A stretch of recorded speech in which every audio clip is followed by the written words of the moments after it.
that even mean, Bowers Game Corner? Ahoy there, YouTube! I'm back again today for another game review. And today I'm going to be checking out Twilight Imperium Third Edition, an epic board game of galactic conquest, politics, and trade. This is from Fantasy Flight Game. It's for 3 to 6 players, ages 14 up, and it'll take you 6 to 8 hours to play. And in Twilight Imperium, you will be racing around the galaxy, building up your army, creating technology, voting on laws, doing a whole bunch of epic space stuff. Sound incredible? It is. Let's open it up and see how it plays.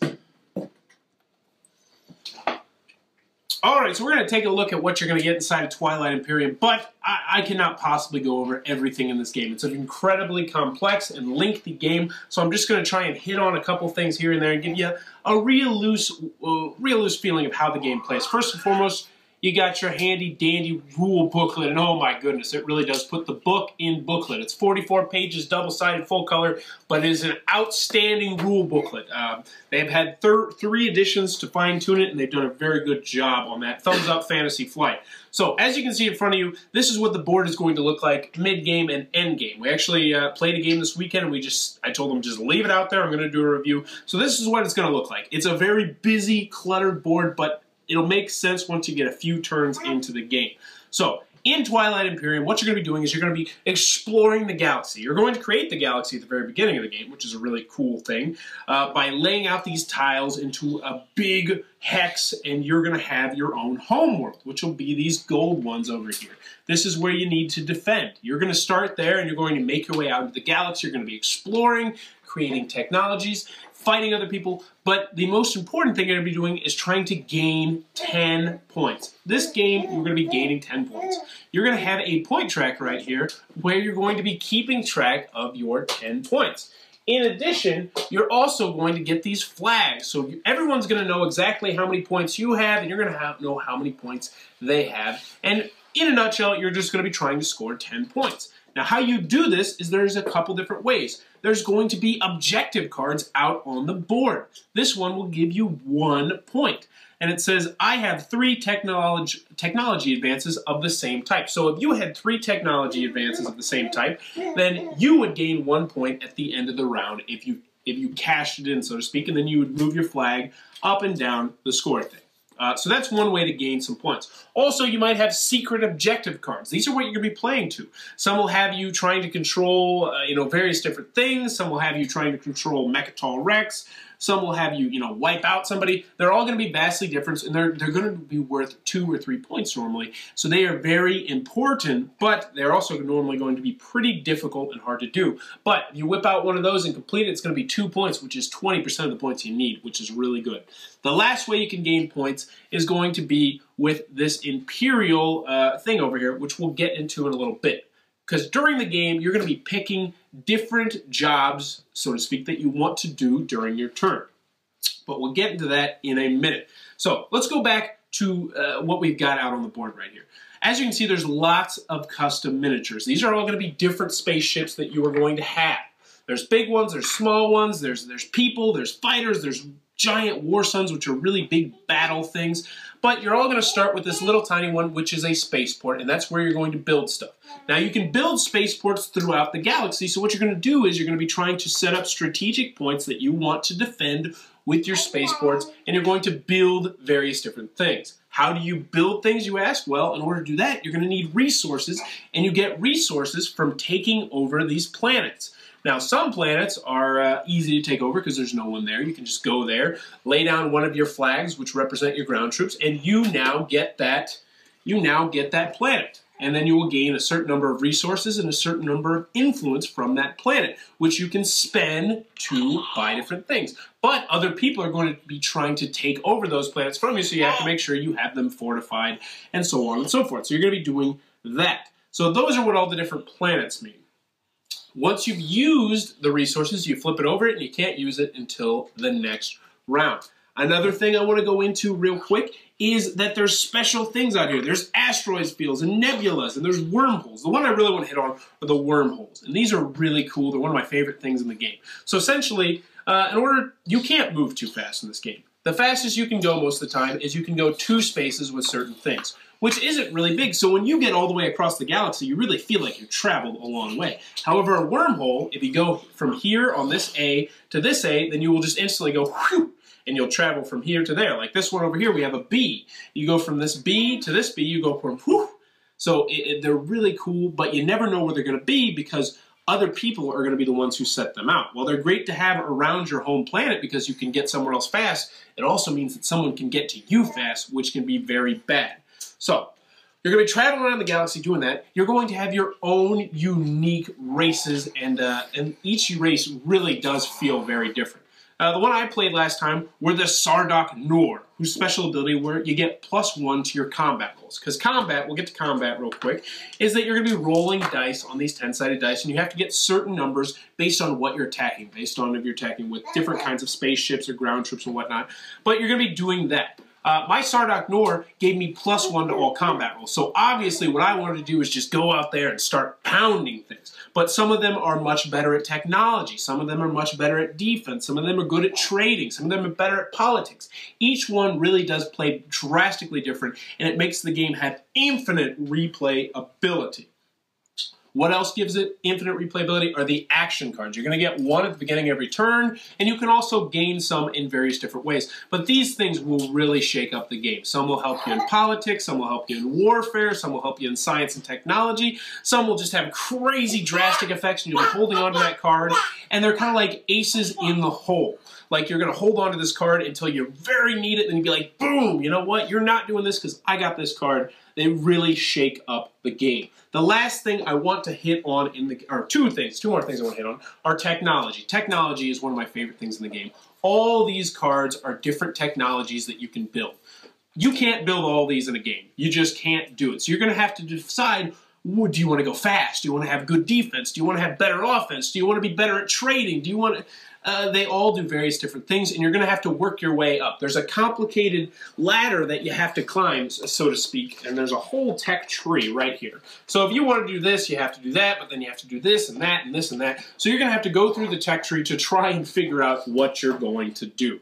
The last thing I want to mention in this very quick nutshell that I'm giving you is these 8 jobs over here. I'm going to call them jobs because I don't remember what they're called, but these are incredibly important. And this is kind of like Puerto Rico, where you're going to be drafting and picking a role that you're going to have each turn. So the first one is initiative. This one is very good. That means next round you're going to be able to pick whatever you want first. Also, each role, or nearly all of them, I think all of them do, have secondary abilities. This will let you do the secondary ability for free, which is really, really cool. Next, we have diplomacy. So this one is essentially the peace card. This one will say, hey, you're not attacking me this round. No matter what, you can't attack me, I can't attack you, we are peaceful. So that's really, really good if you're about to just get pounded by someone. So turn order really does play a big difference, because if you're about to get taken over and you need one more turn to do something, this diplomacy card can save your life and save your game. Next one is the political one. This is one of my favorite ones. When you draw this, you get 3 action cards, which is awesome, but then something is going to happen. You're going to flip over a political card, and a law is going to go into place, and everyone at the table is going to vote using their influence. Now, I mentioned resources. Each planet has a resource down here. So let's take, this one is Zobat. It gives you 3 resources to build things, but it gives you 1 influence towards the vote. So you're going to make sure you want to have enough influence so you can make different votes go through. So that's very important. Next, we have logistics. You're going to receive 4 command counters. This one's really nice because command counters are what's going to go on your special little cheat sheet here. I mentioned this was the Sardok Nor. This goes over my special abilities, the turn order, all sorts of different things. But these 3 big triangles are really important right here. You're going to have to be balancing these, because what these do, these are going to allow you to move. They're going to allow you to do the secondary abilities, which I mentioned a little bit earlier, and the fleet supply. So essentially, you start off with 3 on your fleet supply. That means you can only have 3 big spaceships in one space. So if you are planning on having a big war and attacking people, then you want to make sure you have plenty in your fleet supply. But those are going to be little triangles that you're going to be needing to have. These are very, very important. And you're going to be getting, I think, 2 at the beginning of every turn, but you're normally going to want to spend more than 2, and that's logistics. Next, we have trade, and the trade is something that I think is really underutilized in a lot of games. You're going to have these different cards, and you're going to have different trades set up with different races, and this will essentially let you, when you pick the trade, essentially say, hey, I'm the king of the trades, so you can say, hey, that trade's not going through, that one is going through. It really makes you feel like a big shot for a turn until someone else picks trade, and then it completely undoes it. Next is my personal favorite, I do believe, and that is warfare. And this one essentially just lets you, I mentioned these little triangles you use. You're going to play these down and you're going to move around the galaxy, and these let you attack and do a bunch of different things. But essentially, if you use warfare, then once you've played and attacked, you can pick this up and then you can attack somebody else again. It's really, really nice, especially if you're like me and you like to attack other people. Next, number 7, we have technology. This one is really important because it helps you move up the tech tree. The secondary ability, obviously, you have to pay out the nose, but you can also create a technology. Whereas if you pick this, then you can make a free technology. Last but not least, we have Imperial, which is one pet peeve I have about this game, but this gains 2 points for you. We always play house rules where it only gains 1 point for you, but their rules say it gains 2 points for you.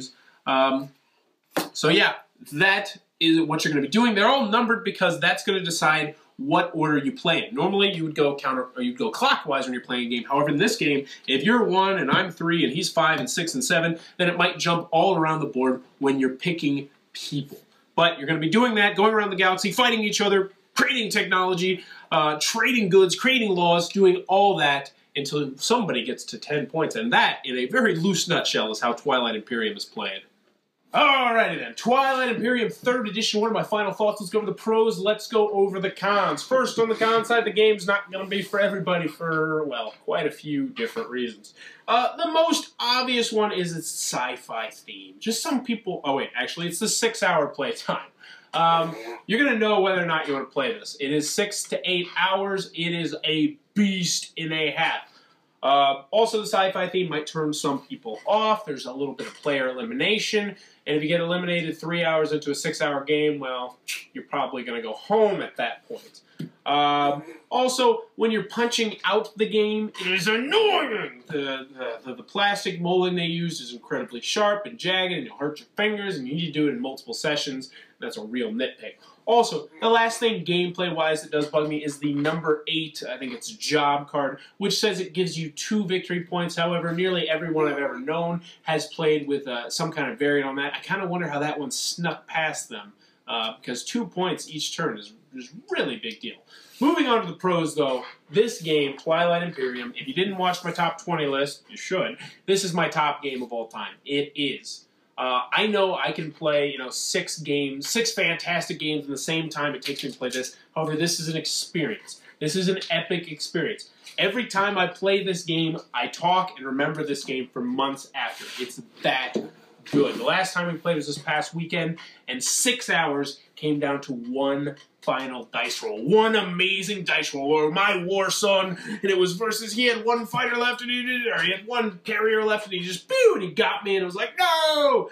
And it was so good. It was so amazing. I mean, I love the multiple paths to victory. You can play in a variety of different ways. You can just go out swinging. You can turtle and try and play defense and make alliances. Or you can try and, work the trade good market. Or you can try and do all the political stuff and just hoard action cards.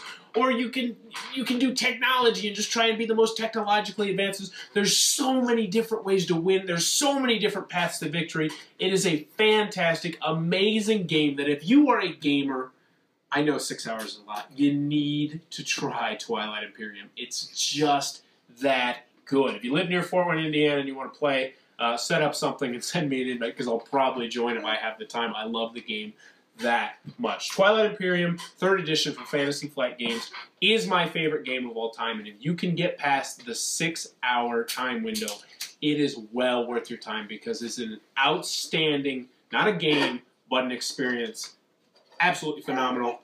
Thumbs up, Fantasy Flight Games. I love you for creating this game. If you enjoyed this review, please be sure to subscribe to my channel. Thanks for your time, YouTube. That was a review for Twilight Imperium 3rd Edition. For more reviews and previews, check back at Bauer's Game Corner.